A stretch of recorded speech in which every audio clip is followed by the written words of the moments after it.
चलिए दोस्तों आज हम लोग पढ़ेंगे विरंजक चूर्ण। विरंजक चूर्ण कैल्शियम का एस्क होता है।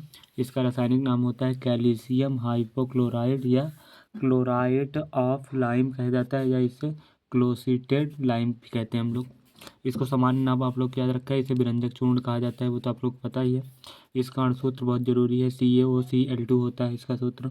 इसे कैल्शियम ऑक्सोक्लोराइड भी कहा जाता है। अणुसूत्र इसका 127 होता है। कैल्शियम क्लोराइड CaOCl2 इसे विरंजक चूर्ण कहा जाता है। कैल्शियम क्लोराइड को ही विरंजक चूर्ण हम लोग कहते हैं। चलिए इसके निर्माण विधि को हम लोग देखते हैं, जो कि पूछ लेता है आपसे 6 नंबर में ये प्रश्न आते हैं।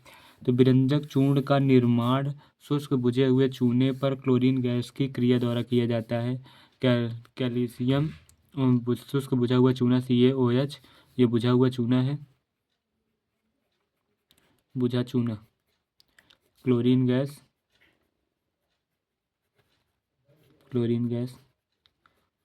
जब हम लोग क्रिया कराते हैं तो हम लोगों को कैल्शियम क्लोराइड प्राप्त होता है। कैल्शियम ऑक्सोक्लोराइड प्राप्त होता है, जिसे हम लोग विरंजक चूर्ण कहते हैं। इसे हम लोग और जल बाहर निकलता है इस क्रिया में। चलिए इसके हम लोग अब भौतिक गुण को देखते हैं और रासायनिक गुणों को देखेंगे। आज की वीडियो आप लोग के लिए बहुत इंपॉर्टेंट है। आप लोग पहले इस वीडियो को लाइक कर दीजिएगा। भौतिक गुण, यह हल्के पीले रंग का चूर्ण होता है। ये होता है कि इसका फर्स्ट पॉइंट है कि ये हल्के पीले रंग का चूर्ण होता है। व्यंजक चूर्ण हम लोग को देखने में कैसे दिखता है, तो ये हल्के पीले रंग का होता है। यह जल में अल्प विलेय होता है, मतलब यह जल में पूर्णतः विलेय नहीं होता है। इसके 4 भौतिक गुण मैं आपको लिखा दे रहा हूँ, आपसे 3 ही पूछता है। लेकिन इसका जलीय विलयन दुधिया होता है। इसका जो जलीय विलयन होता है, जब हम इसे जल में डालते हैं तो वो दुधिया, मतलब आप जैसे जानते होंगे कि ये जैसे ये वो होता है जो चौक पे लिखा जाता होगा आप लोग के स्कूलों में, वही होता है ये। इसमें क्लोरीन की गंध आती है। इसमें जब हम इसे डालते हैं तो इसमें क्लोरीन की गंध आती है। ये इंपॉर्टेंट प्रश्न ज़्यादा ही। इसमें किसकी गंध आती है? क्लोरीन की गंध आती है। तो चलिए अब हम लोग देख लेते हैं रासायनिक गुण। ये वीडियो बहुत ज़्यादा इंपॉर्टेंट है, आप अपना खुद भी देखिए और अपने दोस्तों को ज़रूर शेयर कर दीजिए, क्योंकि आप अगर शेयर कर देंगे कि ये मत सोचिएगा तो आप पीछे निकल जाएंगे। अगर आपका दोस्त के साथ निकल जाए तो आप लोग साथ में पढ़ेंगे। चलिए रासायनिक गुण हम लोग देखते हैं। गर्म जल से क्रिया करने पर क्लोरीन गैस मुक्त होती है। जब हम लोग गर्म जल से क्रिया कराते हैं तो क्लोरीन गैस मुक्त होती है, जैसे CaOCl2 प्लस H2O। हम लोगों का निकलेगा CaOH, बुझा हुआ चूना बनेगा, बुझा चूना और गैस क्लोरीन गैस बाहर निकल जाती है। पहला ये हो गया। अब दूसरा हम लोग देखते हैं। ऊष्मा प्रभाव होने पर अपघटित होकर ऑक्सीजन तथा कैल्शियम क्लोराइड देता है। ऊष्मीय प्रभाव जब होता है तो ये अपघटित होकर ऑक्सीजन और कैल्शियम क्लोराइड देता है। जैसे 2CaOCl2 है, जब ये विघटित होगा तो 2CaCl कैल्शियम क्लोराइड बनेगा और ऑक्सीजन गैस बाहर निकल जाएगी। ये आप लोग को याद करके रखना है।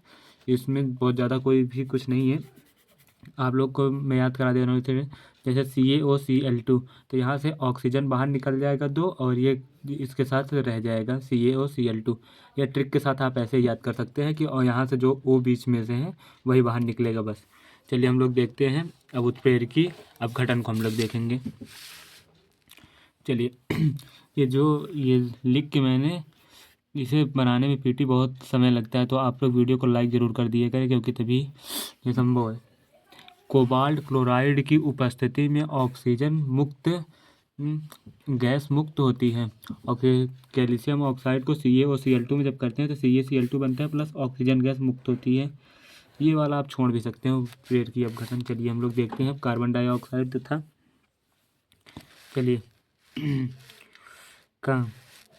कार्बन डाइऑक्साइड तथा टन अम्ल की क्रिया विरंजक चूर्ण से कराने पर क्लोरीन गैस मुक्त होती है, जिससे प्रायः